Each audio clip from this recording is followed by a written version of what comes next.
ਵਾਹਿਗੁਰੂ ਜੀ ਕਾ ਖਾਲਸਾ ਵਾਹਿਗੁਰੂ ਜੀ ਕੀ ਫਤਿਹ। Khanna time TV ਦੇਖ ਰਹੇ ਸਾਰੇ ਸਰੋਤਿਆਂ ਦਾ ਸਵਾਗਤ ਕਰਦੇ ਹਾਂ। ਅੱਜ ਅਸੀਂ ਮੋਹਾਲੀ ਜ਼ਿਲ੍ਹੇ ਦੇ ਪਿੰਡ ਚੱਪੜ ਚਿੜੀ ਵਿੱਚ ਮੌਜੂਦ ਹਾਂ, ਜਿੱਥੇ ਕਿ ਸਾਡੇ ਨਾਲ ਜੋਰਾ ਸਿੰਘ ਜੀ ਭੁੱਲਰ ਮੌਜੂਦ ਨੇ ਤੇ ਬਾਬਾ ਜੀ ਨੇ ਬਾਬਾ ਬੰਦਾ ਸਿੰਘ ਜੀ ਬਹਾਦਰ ਜੀ ਵਿਰਾਸਤ ਸੰਭਾਲਣ ਨੂੰ ਬੜੇ ਸਾਲਾਂ ਤੋਂ, ਜੋ ਕਿ ਸਰਪੰਚ ਵੀ ਰਹਿ ਚੁੱਕੇ ਸੀਗੇ 87-88 ਦੇ ਵਿੱਚ, ਤੇ ਉਸ ਤੋਂ ਬਾਅਦ ਜਦੋਂ ਸਰਪੰਚੀ ਰਹੀ ਇਹਨਾਂ ਕੋਲ, ਉਸ ਟਾਈਮ ਇਹਨਾਂ ਨੇ ਬੜਾ ਸੰਘਰਸ਼ ਲੜਿਆ ਤੇ ਆਪਣੇ ਇਲਾਕੇ ਦਾ ਮਾਣ ਵਧਾਉਣ ਲਈ, ਜੋ ਕਿ ਬਾਬਾ ਬੰਦਾ ਸਿੰਘ ਦੀ ਯਾਦਗਾਰ ਜੋ ਕਿ ਗੁਰਦੁਆਰਾ ਸਾਹਿਬ ਹੋ ਗਿਆ, ਇਹਨਾਂ ਦੇ ਘਰ ਅਸੀਂ ਅੱਜ ਪਹੁੰਚੇ ਹਾਂ ਤੇ ਗੱਲਬਾਤ ਕਰਦੇ ਹਾਂ ਤੇ ਸਾਰਾ ਸਾਨੂੰ ਦੱਸਣਗੇ। ਸਿੱਖ ਰਾਜ ਦੀ ਜੋ ਸਥਾਪਨਾ ਉਹ ਇਸ ਪਿੰਡ ਚੱਪੜ ਚਿੜੀ ਦੇ ਵਿੱਚੋਂ ਸਟਾਰਟ ਹੋਈ ਸੀਗੀ। ਤੇ ਸਭ ਤੋਂ ਪਹਿਲਾਂ ਵਾਹਿਗੁਰੂ ਜੀ ਕਾ ਖਾਲਸਾ ਵਾਹਿਗੁਰੂ ਜੀ ਕੀ ਫਤਿਹ ਜੀ। ਵਾਹਿਗੁਰੂ ਜੀ ਕਾ ਖਾਲਸਾ ਵਾਹਿਗੁਰੂ ਜੀ ਕੀ ਫਤਿਹ। ਮੈਂ ਸਭ ਤੋਂ ਪਹਿਲਾਂ ਤੁਹਾਡਾ ਧੰਨਵਾਦ ਕਰਦਾ ਕਿ ਤੁਸੀਂ ਇੱਥੇ ਆਏ ਅਤੇ ਇਹ ਇੱਕ ਬਹੁਤ ਹੀ, ਮੈਂ ਕਹੂੰਗਾ, ਸੁਭਾਗਾ ਦਿਨ ਹੈ ਕਿ ਅੱਜ ਤੁਸੀਂ ਮੇਰੇ ਮੂੰਹ ਤੋਂ ਸਾਰਾ ਕੁਝ ਸੁਣਨ ਆਏ ਹੋ। ਕਿ ਮੈਂ ਇਹ ਗੱਲ ਤੁਹਾਡੇ ਨਾਲ ਤਾਂ ਸਾਰਿਆਂ ਨਾਲ ਸਾਂਝੀ ਕਰਨਾ ਚਾਹੁੰਦਾ ਕਿ ਜਿਹੜਾ ਚੱਪੜ ਚਿੜੀ ਖੁਰਦ ਹੈ, ਇਹ ਇੱਕ ਬਹੁਤ ਹੀ, ਜੇ ਕਹੂੰਗਾ ਵੀ ਮੈਂ, ਇਤਿਹਾਸਿਕ ਪਿੰਡ ਹੈ ਅਤੇ ਇਹਦੀ ਇਤਿਹਾਸ ਨੂੰ ਸਭ ਤੋਂ ਪਹਿਲਾਂ ਜੇ ਕਿਸੇ ਬੰਦੇ ਨੇ ਮੇਰੇ ਪਿੰਡ ਆ ਕੇ ਨਵਾਜਿਆ ਇਹਦੇ ਜਗ੍ਹਾ ਨੂੰ, ਤਾਂ ਉਹ ਮਾਸਟਰ ਤਾਰਾ ਸਿੰਘ ਸੀਗੇ 1957 ਵਿੱਚ। ਉਹਨਾਂ ਨੇ ਇਹ ਗੱਲ ਇੱਥੇ ਆ ਕੇ ਸਾਰੀ ਭਰੀ ਸਭਾ ਦੇ ਵਿੱਚ ਕਿਹਾ ਕਿ ਜੇ ਕੋਈ ਸਥਾਨ ਹੈਗਾ ਪੰਜਾਬ ਦੇ ਵਿੱਚ ਜਾਂ ਹਿੰਦੁਸਤਾਨ ਦੇ ਵਿੱਚ ਜਿਹਨੂੰ ਆਪਾਂ ਸਜਦਾ ਕਰ ਸਕਦੇ ਹਾਂ, ਅਤੇ ਉਹ ਪਿੰਡ ਚੱਪੜ ਚਿੜੀ ਹੈ, ਜਿੱਥੇ ਬੰਦਾ ਬਹਾਦਰ ਨੇ ਵਜ਼ੀਰ ਖਾਂ ਨੂੰ ਮਾਰਿਆ ਅਤੇ ਸਿੱਖ ਰਾਜ ਦਾ ਨੀਂਹ ਪੱਥਰ ਇੱਥੋਂ ਰੱਖ ਹੋਇਆ। ਅਤੇ ਜਦੋਂ ਤੁਹਾਨੂੰ ਲੱਗਦਾ ਵੀ ਤੁਸੀਂ ਪਿੰਡ ਦੇ ਸਰਪੰਚ ਵੀ ਬਣਦੇ ਹੋਣੇ, ਅਤੇ ਲੱਗਦਾ ਵੀ ਸਾਡੇ ਪਿੰਡ ਦੇ ਵਿੱਚ ਬਾਬਾ ਬੰਦਾ ਸਿੰਘ ਬਹਾਦਰ ਦੀ ਯਾਦਗਾਰ ਹੈ, ਜਿੱਥੋਂ ਕਿ ਖਾਲਸਾ ਰਾਜ ਸਟਾਰਟ ਹੋਇਆ ਸੀਗਾ, ਅਤੇ ਕਿਵੇਂ ਅੱਗੇ ਤੁਸੀਂ ਇਹ ਪ੍ਰੋਸੈਸ ਤੋਰਿਆ? ਦੇਖੋ, ਮੈਂ ਤੁਹਾਨੂੰ ਥੋੜ੍ਹਾ ਸ਼ਾਰਟ ਵਿੱਚ ਗੱਲ ਦੱਸਣਾ ਚਾਹੁੰਦਾ ਹਾਂ, ਕਿਉਂਕਿ ਇਹ ਇਤਿਹਾਸ ਨਾਲ ਤਾਂ ਜੁੜ ਗਿਆ 1957 ਵਿੱਚ, ਪਰ ਜਿਹੜੀ ਆਬਾਦੀ ਸੀ ਉਹ ਦੋਨੇ ਪਿੰਡਾਂ ਦੀ ਬਹੁਤ ਘੱਟ ਸੀ ਅਤੇ 5-7-10 ਘਰ ਸਾਡੇ ਇੱਥੇ ਸੀਗੇ ਅਤੇ ਦੂਜੇ ਪਾਸੇ ਵੀ 5-7 ਘਰ ਹੀ ਸੀਗੇ।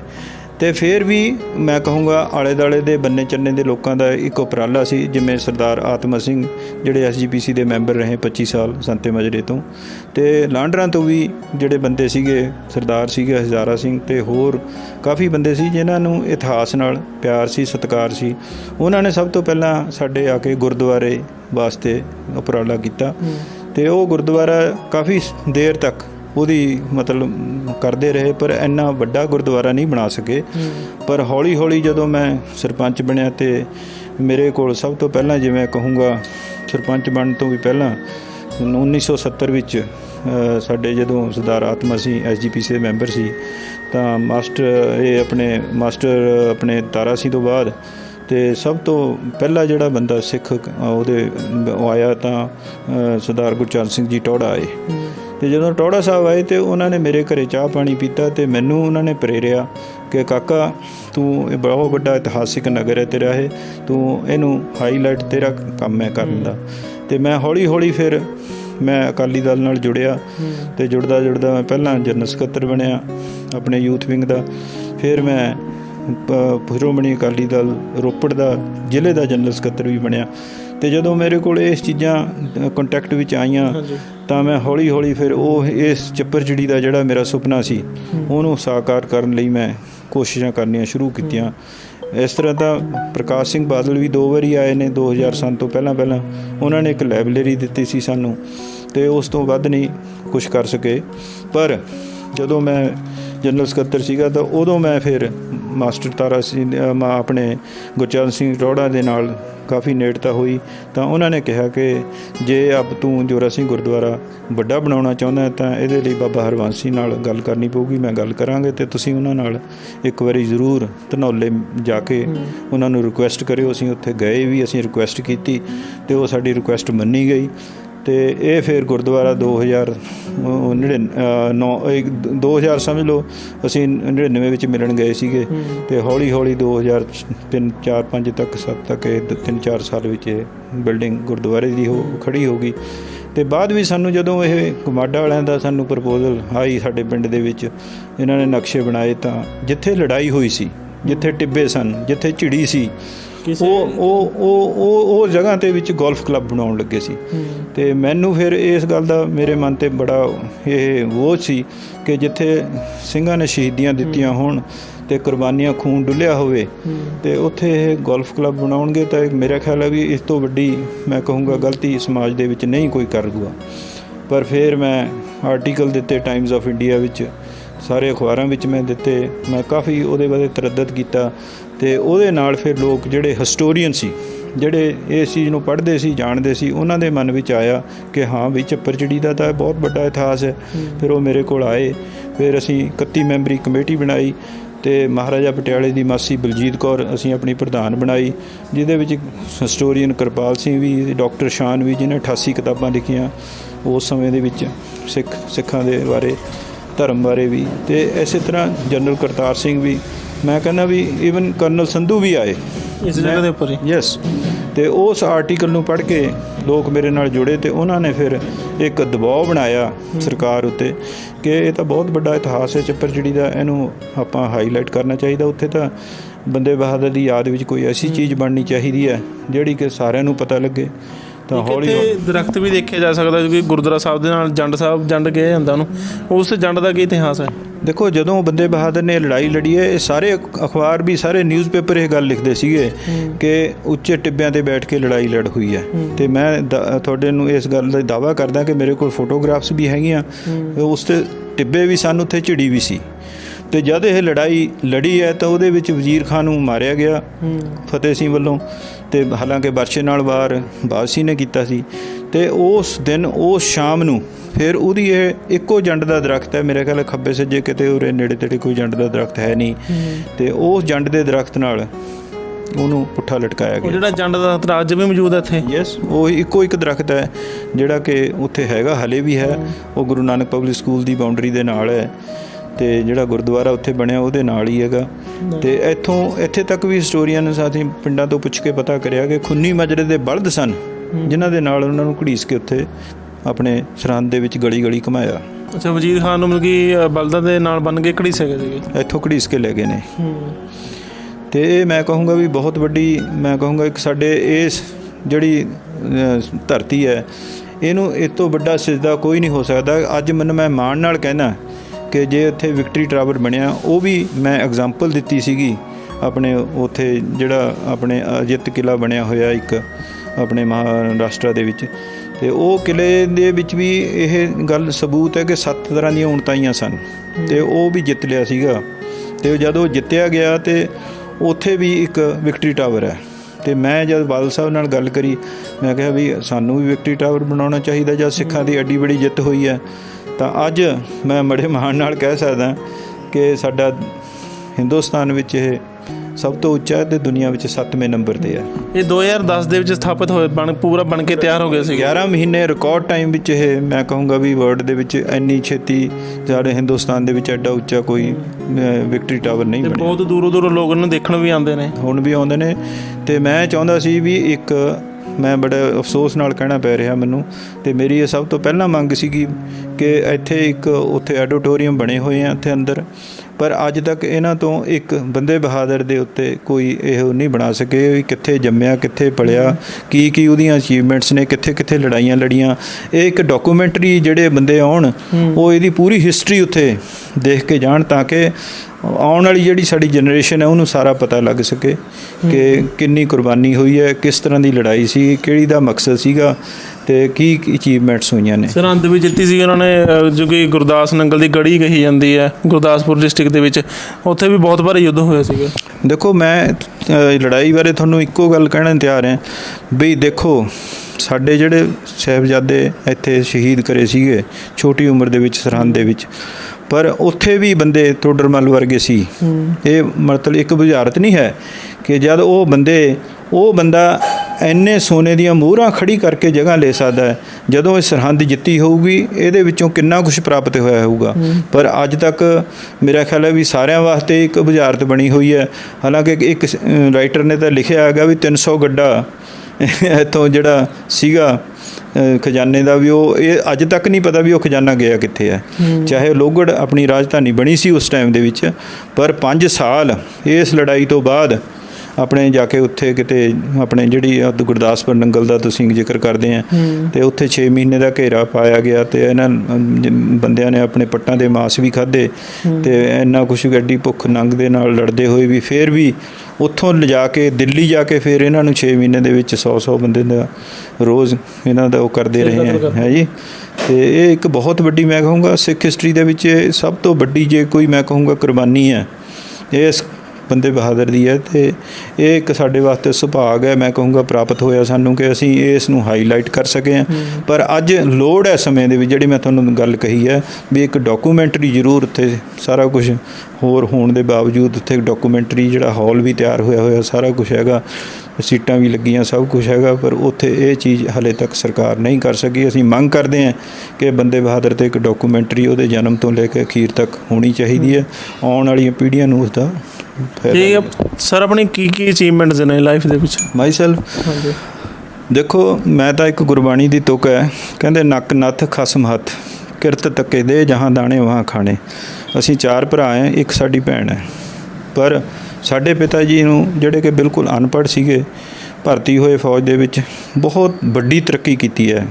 ਤੇ ਅੱਜ ਮੈਂ ਬੜੇ ਉਹਦੇ ਨਾਲ ਸਿਰ ਉੱਚਾ ਕਰਕੇ ਤੁਹਾਡੇ ਸਾਹਮਣੇ ਕਹਿੰਦਾ ਵੀ 10 ਮੈਡਲ ਉਹਨਾਂ ਦੀ ਚੈਸਟ 'ਤੇ ਸੀਗੇ।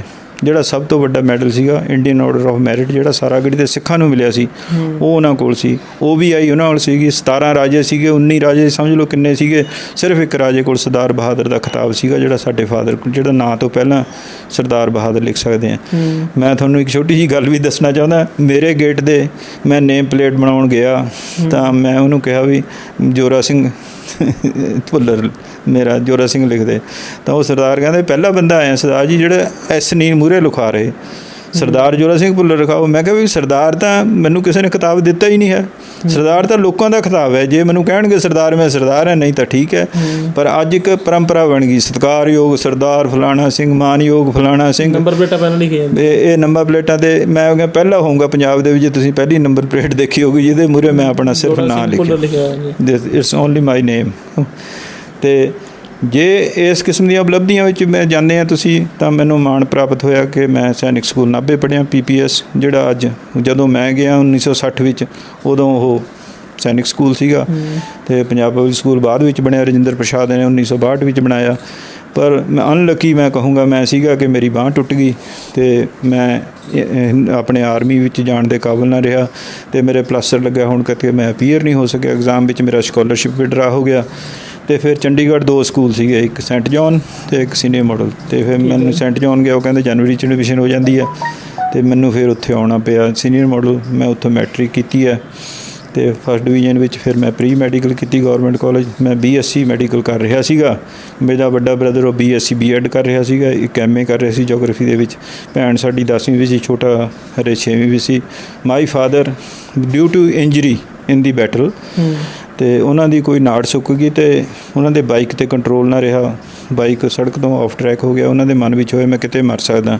ਹੀ ਵਾਜ਼ ਔਨ ਬੈੱਡ ਅਤੇ ਪਤਾ ਨਹੀਂ ਸਾਲ ਕੁ ਬੈੱਡ 'ਤੇ ਰਹੇ ਅਤੇ ਮੈਨੂੰ ਇੱਕ ਦਿਨ ਕਾਲਜ ਆਉਣ ਲੱਗੇ ਨੂੰ ਬਾਂਹ ਤੋਂ ਫੜ ਕੇ ਕਹਿੰਦੇ ਵੀ ਤੇ ਕੱਲ੍ਹ ਨੂੰ ਕਾਲਜ ਨਹੀਂ ਜਾਣਾ। ਅਤੇ ਮੈਂ ਬੜੇ ਉਹ ਹੋਰ ਤਰ੍ਹਾਂ ਦੀ ਗੱਲ ਨਾਲ ਕਿਹਾ, ਮੈਂ ਕਿਹਾ ਬਾਪੂ ਜੀ 17 ਜੋੜੇ ਜੁੱਤੀਆਂ ਦੇ ਪਾ ਕੇ ਹੁਣ ਫਿਰ ਤੌੜੀ ਦੀ ਪਾਉਣ ਲੱਗੇ। ਅਤੇ ਉਹ ਕਹਿੰਦੇ 50 ਕਿੱਲੇ ਜ਼ਮੀਨ ਨਹੀਂ ਖਰੀਦ ਹੋਣੀ, ਜਿਹੜੀ ਮਰਜ਼ੀ ਕੁਰਸੀ 'ਤੇ ਬਹਿ ਜੀ, ਅਤੇ ਅੱਜ ਮੈਂ ਤੈਨੂੰ ਗਿਫਟ ਕਰ ਰਿਹਾ 50 ਕਿੱਲੇ ਜ਼ਮੀਨ ਅਤੇ ਇਹਨੂੰ ਸਾਂਭ ਲੈ। ਉਹ ਕੋਈ ਸਾਂਭਣ ਵਾਲਾ ਹੈ ਨਹੀਂ। ਜਿਹਨੇ B.Ed ਕਰ ਲਈ ਉਹਨੇ ਵੀ ਲੱਗ ਜਾਣਾ, ਜਿਹਨੇ MA ਕਰ ਲਈ ਉਹਨੇ ਵੀ ਲੱਗ ਜਾਣਾ। ਨਾਓ ਇਟ ਇਜ਼ ਫॉर ਯੂ। ਅਤੇ ਮੈਂ ਉਸ ਦਿਨ ਤੋਂ ਖੇਤੀ ਕਰਨ ਲੱਗਿਆ ਅਤੇ ਖੇਤੀ ਮੈਂ 52 ਸਾਲ ਕਰੀ ਹੈ। ਰਿਕਾਰਡ ਹੈ ਇਸ ਘਰ ਦੇ ਵਿੱਚ ਮੇਰਾ ਕਿ ਕਿਸੇ ਭਰਾ ਨੇ ਮੈਨੂੰ ਇਹ ਨਹੀਂ ਕਿਹਾ ਵੀ ਕਿਉਂ ਵੱਧ ਜਾਂ ਘੱਟ। 52 ਸਾਲ ਵਜ੍ਹਾ ਹੁਣ ਸਾਡੇ ਬੱਚੇ ਬਾਹਰ ਸੈਟਲਡ ਹੋ ਗਏ, ਕੋਈ ਕਿਤੇ ਹੈ ਕੋਈ ਕਿਤੇ ਹੈ, ਅਤੇ ਅੱਜ ਮੈਂ ਉਹ ਜ਼ਮੀਨ ਤਕਸੀਮ ਕੀਤੀ ਹੈ ਪਿਛਲੇ ਸਾਲ। ਅਤੇ ਮਾਂ ਬਾਪ ਦੀ ਕਿੰਨੀ ਕੁ ਯਾਦ ਆਉਂਦੀ ਹੈ? ਦੇਖੋ ਜੀ, ਮੈਂ ਕਹੂੰਗਾ ਵੀ ਜਦ ਮੈਂ ਤੁਹਾਡੇ ਮੂਹਰੇ 72 ਸਾਲ ਦਾ ਬੈਠਿਆ ਅਤੇ ਸਾਡੇ ਪਿਤਾ ਜੀ 60 ਸਾਲ ਦੇ ਮਤਲਬ ਗੁਜ਼ਰ ਗਏ, ਅਤੇ ਅੱਜ ਮੈਨੂੰ ਅਹਿਸਾਸ ਹੁੰਦਾ ਵੀ 60 ਸਾਲ ਤੋਂ ਉਮਰ ਹੀ ਕੁਛ ਨਹੀਂ ਹੁੰਦੀ। ਵੀ ਉਹਨਾਂ ਦਾ ਦੇਖੋ ਕਿੱਡੀ ਬੜੀ ਕੁਰਬਾਨੀ ਸੀ, ਕਿੱਡਾ ਬੜੀ ਅਚੀਵਮੈਂਟ ਸੀ ਉਹਨਾਂ ਦੀ। ਇੱਕ ਡੰਗਰ ਚਾਰ ਦੇ ਭਰਤੀ ਹੋਏ ਤੇ ਐਡਾ ਬੜਾ ਮਾਨ ਸਨਮਾਨ, ਐਡੀ ਬੜੀ ਸਾਨੂੰ ਚੀਜ਼ਾਂ ਦੇ ਕੇ ਗਏ। ਤੇ ਮੈਂ ਉਹਨਾਂ ਨੂੰ ਚੀਜ਼ਾਂ ਨੂੰ ਕਾਇਮ ਰੱਖਦਾ ਹੋਇਆ, ਨਾ ਮੈਂ ਕਿਸੇ ਕਿਸਮ ਦਾ ਕੋਈ ਐਬ ਕਰਿਆ ਆਪਣੀ ਜ਼ਿੰਦਗੀ ਦੇ ਵਿੱਚ। ਹਾਂ, ਮਾਨ ਸਨਮਾਨ ਮੈਨੂੰ ਬੈਸਟ ਵਿਲੇਜ, ਬੈਸਟ ਸਰਪੰਚ ਦਾ ਅਵਾਰਡ ਗਵਰਨਰ SS ਰੇ ਤੋਂ ਲਿਆ, ਫਿਰ ਮੈਂ এনवायरमेंट ਦਾ MS ਗਿੱਲ ਤੋਂ ਲਿਆ। ਤੇ ਜਦੋਂ ਮੇਰੀ ਟੈਨਿਓਰ ਸੀ, ਮੈਂ ਸਰਪੰਚ ਸੀ, ਤਾਂ 4 DC ਮੇਰੇ ਪਿੰਡ ਆਏ ਆ। ਕੈਲੇ ਸਾਹਿਬ ਆਏ ਨੇ, JR ਕੁੰਡਲ ਆਏ ਨੇ, ਨਈਅਰ ਸਾਹਿਬ ਆਏ ਨੇ, ਤੇ ਭੰਡਾਰੀ ਸਾਹਿਬ ਆਏ ਨੇ। They have all visited my village and I am proud of my self. ਅਤੇ ਮੈਂ ਡਿਸਟ੍ਰਿਕਟ ਲੈਵਲ ਕਮੇਟੀ ਦਾ ਵੀ ਮੈਂਬਰ ਹਾਂ, ਆਤਮਾ ਦਾ ਮੈਂ ਮੈਂਬਰ ਚੱਲਿਆ ਆ ਰਿਹਾ ਫਰੋਮ ਦੀ ਵੈਰੀ ਬਿਗਨਿੰਗ। ਅਤੇ ਮੈਂ ਇੱਕੋ ਇੱਕ ਸਰਪੰਚ ਹੋਊਂਗਾ, ਇੱਕੋ ਇੱਕ ਬੰਦਾ ਹੋਊਂਗਾ ਜਿਹਨੇ 8 ਸਟੇਟਾਂ ਇੰਡੀਆ ਦੀਆਂ ਟੂਰ ਕਰੀਆਂ ਹੋਣਗੀਆਂ। ਅਤੇ ਮੈਨੂੰ ਸਰਕਾਰ ਨੇ ਕਰਨਾਟਕਾ ਦਾ ਪੰਚਾਇਤ ਸਿਸਟਮ ਸਟੱਡੀ ਕਰਨ ਭੇਜਿਆ, ਮੈਨੂੰ ਹਿਮਾਚਲ ਦਾ ਪੰਚਾਇਤ ਸਿਸਟਮ ਸਟੱਡੀ ਕਰਨ ਭੇਜਿਆ। ਅਤੇ ਜਿਹੜੀਆਂ ਮੈਂ ਐਗਰੀਕਲਚਰ ਟੂਰ ਕਰੇ ਨੇ ਉਹਦੇ ਵਿੱਚ ਵੀ ਮੈਨੂੰ ਮਾਨ ਸਨਮਾਨ ਮਿਲੇ ਆ। ਮੈਂ ਸਾਰੇ ਪਾਸੇ ਗਿਆ ਗਾ, ਉਸ ਨਾਲ ਮੈਨੂੰ ਬੜਾ ਲਾਭ ਵੀ ਪ੍ਰਾਪਤ ਹੋਇਆ। And I tried my best ਕਿ ਜੋ ਕਿਤੇ ਵੀ ਮੈਂ ਕੋਈ ਕਿਸੇ ਚੀਜ਼ ਵਾਸਤੇ ਕਰ ਸਕਦਾ ਸੀ ਮੈਂ ਕਰਦਾ। ਅੱਜ ਵੀ ਮੈਂ ਸਮਾਜ ਦੇ ਵਿੱਚ ਜੇ ਮੈਨੂੰ ਕੋਈ ਊਣਤਾਈ ਲੱਗਦੀ ਹੈ, ਮੈਂ ਉਹਦੇ ਖਾਤਰ ਲੜਦਾ ਹਾਂ, ਉਹਨੂੰ ਪ੍ਰੋਪਰ ਵੇ ਨਾਲ ਟੈਕਲ ਕਰਨ ਦੀ ਕੋਸ਼ਿਸ਼ ਕਰਦਾ ਹਾਂ। ਕੋਈ ਲੜਾਈ ਨਹੀਂ ਅੱਜ ਤਾਈਂ ਮੈਂ ਕਰੀ, ਕੋਈ ਝਗੜਾ ਨਹੀਂ ਕਿਸੇ ਨਾਲ ਕਰਿਆ ਹੈਗਾ, ਪਰ I always fight with my pen. ਅਤੇ ਮੈਂ ਉਹ ਜਿਹੜੀ ਮੇਰੀ ਐਜੂਕੇਸ਼ਨ ਹੈ ਉਹ ਮੈਨੂੰ ਪ੍ਰੋਪਰ ਮੇਰੇ ਖਰੇ ਮਾਨ ਸਨਮਾਨ ਉਹ ਮਿਲਦਾ ਰਿਹਾ। ਅਤੇ ਅੱਜ ਮੈਂ ਬੜਾ ਖੁਸ਼ ਹਾਂ। ਮੇਰੀਆਂ ਲੜਕੀਆਂ ਬਾਹਰ ਸੈਟਲਡ ਵੀ ਹੋ ਗਈਆਂ, ਅਤੇ ਮੇਰਾ ਇੱਕ ਦੋਹਤਾ ਹੈਗਾ, ਉਹ ਬੋਸਟਨ ਯੂਨੀਵਰਸਿਟੀ ਤੋਂ MSc ਕਰੀ ਹੈ ਬਾਇਓ ਇਨਫੋਰਮੈਟਿਕ ਦੀ। ਅਤੇ ਉਹਨੇ ਮੈਨੂੰ ਇੱਕ ਚਿੱਠੀ ਲਿਖੀ, ਤੁਹਾਡੇ ਧਿਆਨ ਵਿੱਚ ਲਿਆਉਣਾ ਚਾਹੁੰਦਾ ਕਿ ਮੇਰਾ ਉਹ DNA ਉਹ ਕਹਿੰਦਾ ਮੇਰਾ ਹੈਰਾਨ ਦਾ ਆ ਰਿਹਾ। ਅਤੇ ਤੁਸੀਂ ਹੈਰਾਨ ਹੋਵੋਗੇ, ਇੱਕ ਹਫ਼ਤੇ ਬਾਅਦ ਆਰਟੀਕਲ ਆ ਗਿਆ ਅਖਬਾਰ ਦੇ ਵਿੱਚ ਵੀ ਜਿਹੜੇ ਇਰਾਨੀ ਉਹ ਉਰੇ ਆਏ ਤਾਂ ਉਹਨਾਂ ਨੇ ਖੇਤੀ ਉਹਨਾਂ ਨੇ ਕਰਨੀ ਸ਼ੁਰੂ ਕਰੀ ਹੈ। ਅਤੇ ਆਈ ਵਾਜ਼ ਪ੍ਰਾਊਡ ਕਿ ਉਹਨੇ ਉੱਥੇ ਰਿਸਰਚ ਕਰਕੇ DNA ਵਿੱਚ ਲਿਖਿਆ ਕਿ ਮੈਂ ਇਰਾਨ ਦਾ ਮੇਰੇ ਵਿੱਚ DNA ਹੈ। ਅਤੇ ਮੈਂ ਉਹਨੂੰ ਕਿਹਾ ਵੀ ਯੂ ਆਰ ਦੀ ਬੈਸਟ ਹੈ, ਜੇ ਤੂੰ ਇੰਨਾ ਇਹ ਕਰੀ ਹੈ research and you are very correct.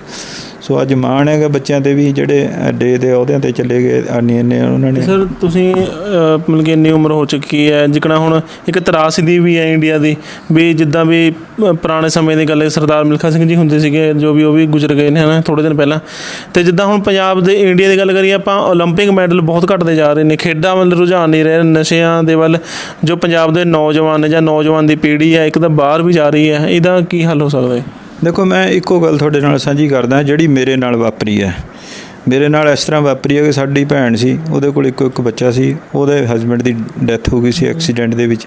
ਪਰ ਮੈਂ ਬੜੇ ਮਾਣ ਨਾਲ ਕਹਿੰਦਾ ਵੀ ਜਿਹੜੇ ਸਕੂਲ ਵਿੱਚ ਮੈਂ ਸੀਨੀਅਰ ਮਾਡਲ ਵਿੱਚ ਪੜ੍ਹਿਆ ਸੀਗਾ, ਸਨ 66 ਵਿੱਚ ਮੈਟ੍ਰਿਕ ਕੀਤੀ ਹੈ ਮੈਂ ਉੱਥੋਂ, ਅਤੇ ਉਹ ਮੈਡਮ ਮਿਸ ਅਜੀਤ ਕਰਮ ਸਿੰਘ ਦੇ ਨਾਂ 'ਤੇ ਹਲੇ ਸਕੂਲ ਵੀ ਹਨ। ਅਤੇ ਮੈਨੂੰ ਉਹ ਮੇਰੀ ਭੈਣ ਕਹਿੰਦੀ ਵੀ ਕੋਈ ਸਕੂਲ ਦੱਸੋ ਜਿੱਥੇ ਮੈਂ ਆਪਣਾ ਬੱਚਾ ਪੜ੍ਹਾ ਸਕਾਂ। ਅਤੇ ਮੈਂ ਉਹਨੂੰ ਉੱਥੇ ਸਕੂਲ ਲੈ ਕੇ ਗਿਆ 20 ਸਾਲ ਬਾਅਦ। ਅਤੇ ਤੁਸੀਂ ਬੜੇ ਹੈਰਾਨ ਹੋਵੋਗੇ, ਉਹ ਮੈਡਮ ਨੇ ਇੱਕ ਸਵਾਲ ਕਰਿਆ ਮੈਨੂੰ, ਕਹਿੰਦੀ in which chair you R.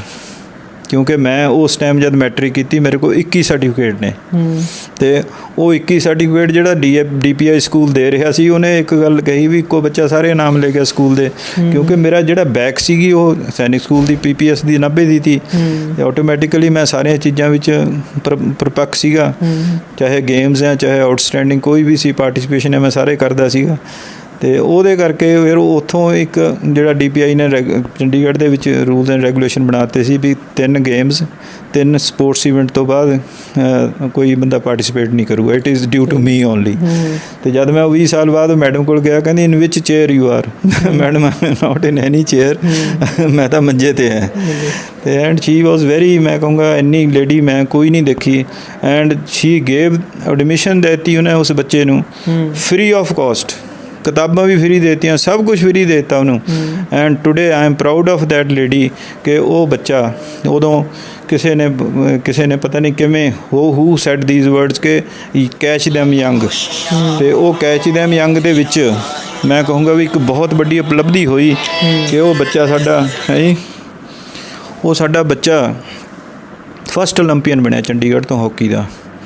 ਅਤੇ ਉਹ ਬੰਗਲੌਰ ਉਹਨਾਂ ਦੀ ਸਿਲੈਕਸ਼ਨ ਹੋਈ ਸੀ, ਅਤੇ ਫਿਰ ਉਹ ਸ਼ਿਵਾਲਿਕ ਸਕੂਲ ਵਿੱਚ ਪੜ੍ਹਿਆ। ਅਤੇ I am proud of him ਕਿ ਹੀ ਪਲੇਡ ਸਿਡਨੀ ਓਲੰਪਿਕ ਹੈ ਜੀ, and today he is drawing 1,70,000 ਹੈ ਜੀ, ਹੀ ਇਜ਼ ਇਨ BPL ਕਿ ਕਿੱਡੀ ਵੱਡੀ ਉਪਲਬਧੀ ਹੈ। ਪਰ ਮੈਂ ਹੁਣ ਵੀ ਇਸ ਗੱਲ ਨੂੰ ਤੁਹਾਨੂੰ ਸਾਰਿਆਂ ਨੂੰ ਕਹਿਣਾ ਚਾਹੁੰਦਾ ਕਿ ਜੇ ਕਿਸੇ ਬੱਚੇ ਨੂੰ ਆਪਾਂ ਨੇ ਇਸ ਲੈਵਲ 'ਤੇ ਵਰਲਡ ਲੈਵਲ 'ਤੇ ਪਹੁੰਚਾਉਣਾ, ਦੀ ਏਜ ਇਜ਼ 12 ਈਅਰਸ, ਉਹਨੂੰ ਉਸ ਤੋਂ ਗਰੂਮ ਅਪ ਕਰੋ ਅਤੇ ਫਿਰ ਉਹਨੂੰ ਉਸ ਈਵੈਂਟਸ ਦੇ ਵਿੱਚ ਉਸੇ ਤਰ੍ਹਾਂ ਉਹਨੂੰ, ਕਹਿਣ ਦਾ ਮਤਲਬ ਵੀ ਬਚਪਨ ਤੋਂ 11-12 ਸਾਲ ਦੀ ਉਮਰ ਤੋਂ ਉਹਨੂੰ ਇੱਕ ਈਵੈਂਟ ਦੇ ਵਿੱਚ ਲਾ ਦਿਓ। ਯੈਸ ਉਹੀ ਈਵੈਂਟ ਦੇ ਵਿੱਚ ਸਟਾਰਟਿੰਗ ਤੋਂ ਚੱਲਦਾ ਰਹੂਗਾ ਵੀ ਉਹ ਸਿੱਖਦਾ ਰਹੂਗਾ, then we can gain it, otherwise ਨਹੀਂ। ਕਿਉਂਕਿ ਜਿਹੜੀ ਇਹ ਸਾਰੀਆਂ ਵੀ ਈਵੈਂਟਸ ਹੈਗੀਆਂ ਤੁਹਾਨੂੰ ਪ੍ਰਿਪੇਅਰ ਕਰਨਾ ਪਊਗਾ। You have to select the people at the young. ਜਿੱਦਾਂ ਓਲੰਪਿਕਸ ਦੀ ਗੇਮਾਂ ਚੱਲਦੀਆਂ ਉਹਦੇ ਵਿੱਚ ਕਮੈਂਟਰੀ ਹੁੰਦੀ ਹੈ, ਕਮੈਂਟਰੀ ਵਿੱਚ ਬੋਲਦੇ ਹੁੰਦੇ ਨੇ ਵੀ ਇਹ ਗਰਲ ਜਦੋਂ 4 ਸਾਲ ਦੀ ਹੁੰਦੀ ਸੀਗੀ ਵੀ ਇੱਦਾਂ ਦਾ ਪ੍ਰੈਕਟਿਸ ਕਰਨੀ ਸ਼ੁਰੂ ਕਰਤੀ, ਮਤਲਬ ਕਿ ਦੱਸਦੇ ਨੇ ਉਹ। ਯੈਸ ਅਤੇ ਜਿਹੜਾ ਆਪਣਾ ਮੈਂ ਕਹੂੰਗਾ ਬੇਸਿਕਸ ਨੈਸੈਸਿਟੀਜ਼ ਹੈਗੀਆਂ ਉਹ ਨਹੀਂ ਹੈ। ਹੁਣ ਤੁਸੀਂ ਉਰੇ ਅੱਜ ਵੀ ਮੇਰੇ ਕੋਲ ਇੱਕ ਬੰਦਾ ਮੇਰਾ ਖਿਆਲ ਮਿਲਣ ਆਇਆ ਸੀ ਮੈਨੂੰ, ਉਹ ਕਹਿੰਦਾ ਵੀ ਕੋਈ ਇੱਥੇ ਗਰਾਊਂਡ ਜਾਂ ਕੋਈ ਕਿਸੇ ਕਿਸਮ ਦੀਆਂ ਫੈਸਿਲਿਟੀਜ਼ ਹੈਗੀਆਂ, ਪਰ ਅੱਜ ਸਾਡੀ ਸੋਚ ਇੰਨੀ ਗੰਦੀ ਹੈ, ਮੈਂ ਕਹੂੰਗਾ ਵੀ ਕਈ ਜਿਹੜਾ ਹੁਣ ਲਾਂਡਰਾ ਸਾਡਾ ਇੱਕ ਪਿੰਡ ਹੈ ਬਹੁਤ ਨੇੜੇ, ਅਤੇ ਸਾਰੀਆਂ ਫੈਸਿਲਿਟੀਜ਼ ਉਹ ਲੋਕ ਪਹਿਲਾਂ ਲੈਂਦੇ ਰਹੇ ਹੈ। ਉਹਨਾਂ ਕੋਲ ਸਕੂਲ ਹੈ, ਉਹਨਾਂ ਕੋਲ ਹਸਪਤਾਲ ਹੈ, ਉਹਨਾਂ ਕੋਲ ਆਪਣਾ ਪਸ਼ੂ ਹਸਪਤਾਲ ਵੀ ਹੈਗਾ, ਐਵਰੀਥਿੰਗ ਇਜ਼ ਦੇਅਰ।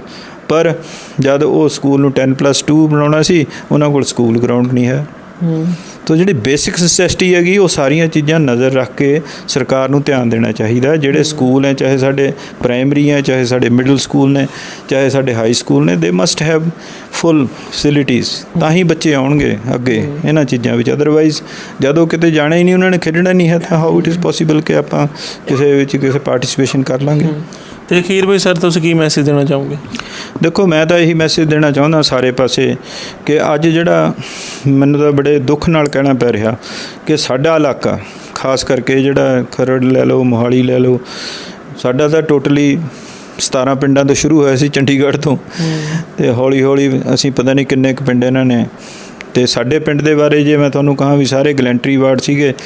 ਪਿੱਛੇ ਮੈਂ ਤੁਹਾਨੂੰ ਦੱਸ ਕੇ ਹਟਿਆ ਸੀਗਾ ਕਿ ਸੂਬੇਦਾਰ ਮਾਨ ਸਿੰਘ, ਜਿਹਦਾ ਬੁੱਤ ਆਸਟ੍ਰੇਲੀਆ ਦੇ ਪ੍ਰਾਈਮ ਮਿਨਿਸਟਰ ਨੇ ਮੈਨੂੰ ਪ੍ਰੈਜ਼ੈਂਟ ਕੀਤਾ ਗਾ, ਮੋਦੀ ਨੇ। ਅਤੇ ਕਿਉਂ ਪ੍ਰੈਜ਼ੈਂਟ ਕੀਤਾ ਕਿ ਸਿੱਖਾਂ ਨੇ ਉਹਨਾਂ ਨੂੰ ਗੁਲਾਮ ਨਹੀਂ ਹੋਣ ਦਿਆ, ਅਤੇ ਉਹ ਚਾਹੁੰਦਾ ਸੀ ਕਿ ਸਿੱਖਾਂ ਦੀ ਜਿਹੜੀ ਨੁਮਾਇੰਦਗੀ ਹੈ ਇਹ ਬਹੁਤ ਵੱਡੀ ਹੈ। ਸਿੱਖ ਬਹੁਤ ਹੀ ਓਨੈਸਟ ਅਤੇ ਸਿੰਸੀਅਰ ਜਿਹੜੀ ਕੌਮ ਹੈਗੀ ਦੁਨੀਆ 'ਤੇ, ਜਿਹੜਾ ਲੋਕਾਂ ਵਾਸਤੇ ਲੜਦੀ ਵੀ ਹੈ।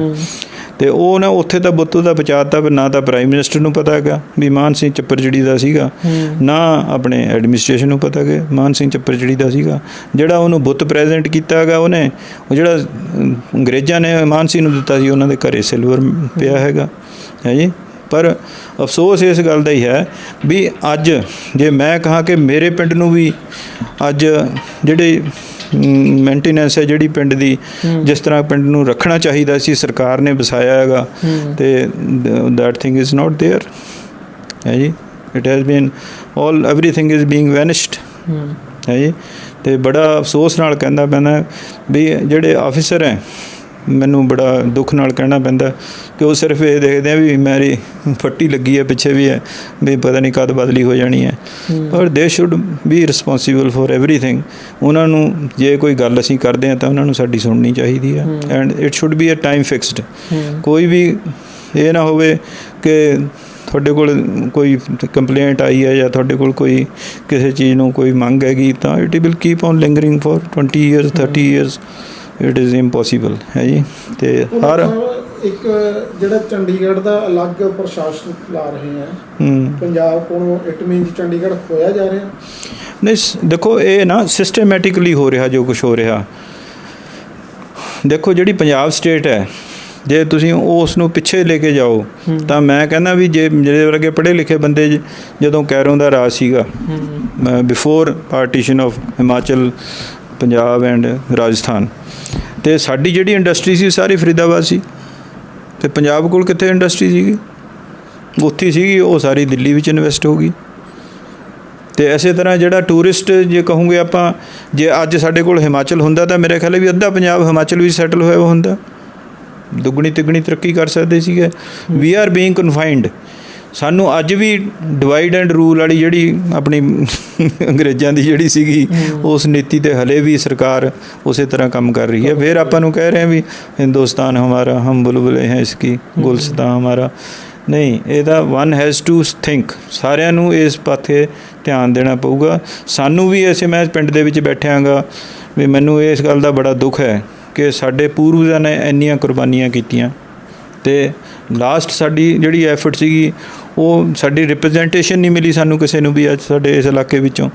ਤੇ ਅੱਜ ਅਸੀਂ ਇੱਥੋਂ ਬੇਘਰ ਹੋਣਾ ਜਾਂ ਸਾਡੀ ਜ਼ਮੀਨ ਜਾਇਦਾਦ ਸਾਰੀ ਗਮਾਡਾ ਵਿੱਚ ਆ ਜਾਣੀ ਹੈ। We have to give it, ਦੇਣੀ ਪਊਗੀ। ਤੇ ਅਸੀਂ ਦੇ ਕੇ ਫਿਰ ਕੀ ਕਰਾਂਗੇ? ਤੇ ਸਾਨੂੰ ਇੱਥੋਂ ਛੱਡਣਾ ਪਊਗਾ। We have to. ਕਿਸਾਨ ਅੰਦੋਲਨ ਚੱਲ ਰਿਹਾ ਇਹਦਾ ਨਤੀਜਾ ਕੀ ਨਿਕਲੂਗਾ, ਸਿੱਟਾ ਕੀ ਨਿਕਲੂਗਾ? ਅੱਜ 8 ਮਹੀਨਿਆਂ ਤੋਂ ਉੱਤੇ ਅੰਦੋਲਨ ਜਿਹੜਾ ਚੱਲ ਰਿਹਾ ਉਹਦਾ ਕੋਈ ਰਿਜ਼ਲਟ ਆਊਟ ਨਹੀਂ ਹੋ ਰਿਹਾ, ਇਹਦੇ ਬਾਰੇ ਕੀ ਕਹਿਣਾ ਚਾਹੁੰਦੇ? ਦੇਖੋ, ਮੈਂ ਤਾਂ ਪ੍ਰੈਕਟੀਕਲੀ ਮੈਂ ਕਿਸਾਨ ਰਿਹਾ ਅਤੇ ਮੈਂ ਜਿਹੜੀਆਂ ਕਿਸਾਨ ਦੀਆਂ ਡਿਫੀਕਲਟੀਜ਼ ਹੈ ਉਹ ਮੈਂ ਸ਼ਾਰਟ ਵਿੱਚ ਤੁਹਾਡੇ ਨਾਲ ਇਹ 2 ਗੱਲਾਂ ਵਿੱਚ ਵੀ ਮੈਂ ਦੱਸ ਸਕਦਾ ਕਿ ਮੈਂ ਲੈ ਕੇ ਗਿਆ ਇੱਕ ਵਾਰੀ ਜੀਰੀ, ਅਤੇ ਜੀਰੀ ਬੱਦਲ ਹੋਏ ਸੀਗੀ ਅਤੇ ਜਿਹੜੀ ਏਅਰ ਦੇ ਵਿੱਚ ਮੋਇਸਚਰ ਸੀਗੀ ਉਹੀ 20% ਸੀਗੀ, ਤਾਂ ਮੇਰੀ ਜੀਰੀ ਦੇ ਵਿੱਚ 20% ਆਉਣੀ ਹੈ। ਜਦੋਂ moisture in the air is 20% ਤਾਂ 17% ਕਿਵੇਂ ਹੋ ਜੂਗੀ? ਜੇ ਮੈਂ ਫੋਲੂੰਗਾ ਤਾਂ ਵੀ ਨਹੀਂ, ਜੇ ਮੈਂ ਉਹਨੂੰ ਝਾੜ ਨਾ ਲਾਊਂਗਾ ਤਾਂ ਵੀ ਨਹੀਂ। 20% ਅਤੇ ਉਹ ਤੁਸੀਂ ਹੈਰਾਨ ਹੋਵੋਗੇ ਮੇਰੇ ਤੋਂ ਸੁਣ ਕੇ, ਮੇਰੇ ਮੂੰਹ ਤੋਂ, ਕਿ ਮੈਂ 1 ਲੱਖ ਦੀ ਜੀਰੀ ਅਤੇ ਮੈਨੂੰ 35,000 ਰੁਪਈਆ ਮੇਰਾ ਕੱਟਿਆ ਗਿਆ ਅਤੇ 65,000 ਮੈਨੂੰ ਦਿਆ ਗਿਆ, ਪਰ ਪਰਚੀ ਮੇਰੀ 1 ਲੱਖ ਦੀ ਬਣੀ ਹੈ। ਅਤੇ ਮੈਂ ਉਹ ਸਾਰੀਆਂ ਪਰਚੀਆਂ DC ਤੱਕ ਦਿਖਾਈਆਂ। ਅਤੇ ਸਾਡੇ ਨਾਲ ਇਹ ਜਿਹੜਾ ਲੁੱਟ ਲਟਾਈ ਦਾ ਸਾਧਨ ਚੱਲਿਆ ਹੋਇਆ, ਮੈਂ ਕਹਿੰਦਾ ਇਟ ਹੈਜ਼ ਬੀਨ ਵਰਕਿੰਗ, ਇਹ ਚੱਲੀ ਜਾ ਰਿਹਾ, ਇਹ ਬੰਦ ਨਹੀਂ ਹੋ ਸਕਦਾ। ਨੋਬਡੀ ਕੈਨ ਸਟੋਪ ਇਟ, ਕਿਉਂਕਿ ਜ਼ਿਮੀਂਦਾਰ ਮਜਬੂਰ ਹੁੰਦਾ, he has to sell it, ਉੱਥੇ ਉਹ ਬੈਠਾ ਥੋੜ੍ਹਾ ਰਹੂਗਾ।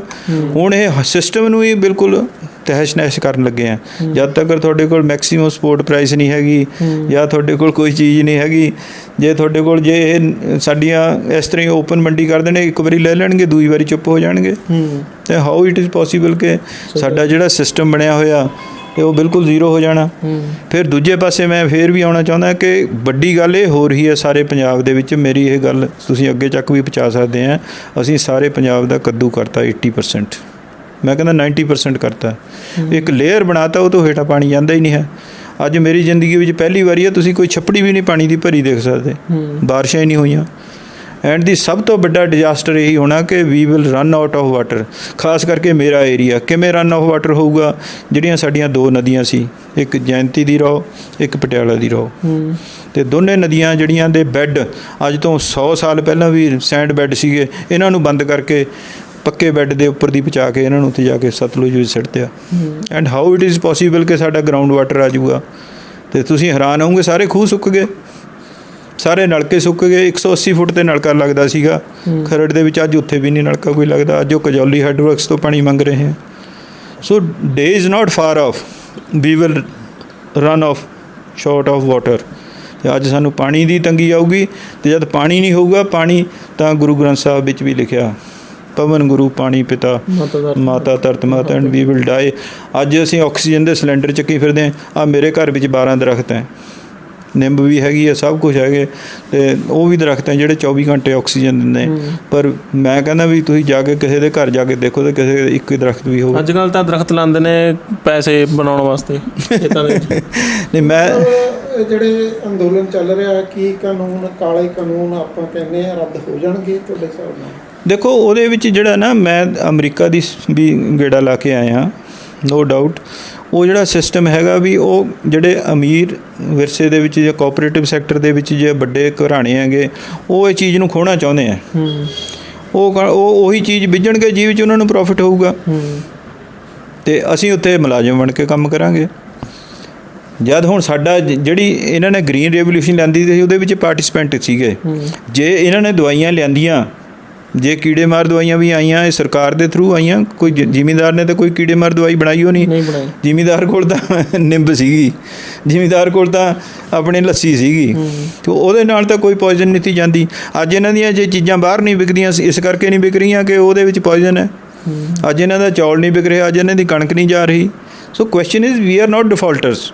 ਦੀ ਡਿਫਾਲਟਰ ਤਾਂ ਇਹਨਾਂ ਨੇ ਆਪ ਕੀਤੇ ਨੇ ਸਾਨੂੰ। ਸਹੀ ਗੱਲ। ਹੁਣ ਇਹਦੀ ਰੈਮੇਡੀ ਤਾਂ ਨਹੀਂ, ਕਾਲੇ ਕਾਨੂੰਨ ਰੱਦ ਹੋਣਗੇ ਜਾਂ ਨਹੀਂ? ਦੇਖੋ, ਡੇ ਇਜ਼ ਨਾਟ ਫਾਰ ਆਫ, ਇਹ ਲੜਾਈ ਬਹੁਤ ਲੰਬੀ ਲੜ ਹੋ ਰਹੀ ਹੈ, ਔਰ ਇਹ ਕਾਨੂੰਨ ਰੱਦ ਹੋਣਗੇ। 8 ਮਹੀਨੇ ਤਾਂ ਪਹਿਲੇ ਹੋ ਚੁੱਕੇ ਨੇ। ਚਲੋ ਜਿੰਨੇ ਮਰਜ਼ੀ ਸਮਾਂ ਲੱਗ ਜਾਵੇ, ਅਤੇ ਇਹ ਜਿਹੜੀ ਹੈ ਇਟ ਇਜ਼ ਬੇਸਿਕਲੀ, ਮੈਂ ਹੈਰਾਨ ਹੈਗਾ ਕਿ ਇਹਨੂੰ ਗੱਲ ਨੂੰ ਕਿਉਂ ਅਣਸੁਣੀ ਕਰ ਰਹੇ ਹੈ। ਕ੍ਰਿਸ਼ੀ ਮੰਤਰੀ ਉਹਦਾ ਹਜੇ ਵੀ ਕਹਿ ਰਹੇ ਆ ਵੀ ਨਹੀਂ, ਕ੍ਰਿਸ਼ੀ ਮੰਤਰੀ ਨੇ ਆਪ ਕਦੇ ਖੇਤੀ ਕਰੀ ਹੋ ਨਹੀਂ ਹੈ। He is not a landlord. ਉਹਨੇ ਤਾਂ ਨੱਕਾ ਵੱਢ ਕੇ ਕਦੇ ਦੇਖਿਆ ਨਹੀਂ ਹੋਣਾ ਵੀ ਕਿਵੇਂ ਪਾਣੀ ਲੱਗਦਾ ਰਾਤ ਨੂੰ। ਮੈਂ ਤੁਹਾਡੇ ਕੋਲ ਦਾਅਵੇ ਨਾਲ ਕਹਿੰਦਾ ਕਿ ਜਦੋਂ ਇਹ ਪਾਵਰ ਕੱਟਸ ਲਾਉਣ ਲੱਗੇ ਆ ਤੇ ਇਹਨਾਂ ਨੇ ਇੱਕ ਨਵੀਂ ਗੱਲ ਮੇਰੇ ਹੁੰਦੇ ਵੀ ਕਰੀ ਹੈ, ਉਹ ਮੈਂ ਤੁਹਾਡੇ ਧਿਆਨ ਵਿੱਚ ਲਿਆਉਣਾ ਚਾਹੁੰਦਾ। ਇਹ ਕਹਿੰਦੇ ਵੀ ਜਿਹੜਾ ਤੁਹਾਡਾ ਪਾਈਪ ਦਾ ਹੈੱਡ ਹੈ ਨਾ, ਉਹ 2.5 ਫੁੱਟ ਤੋਂ ਉੱਚਾ ਨਹੀਂ ਹੋਣਾ ਚਾਹੀਦਾ।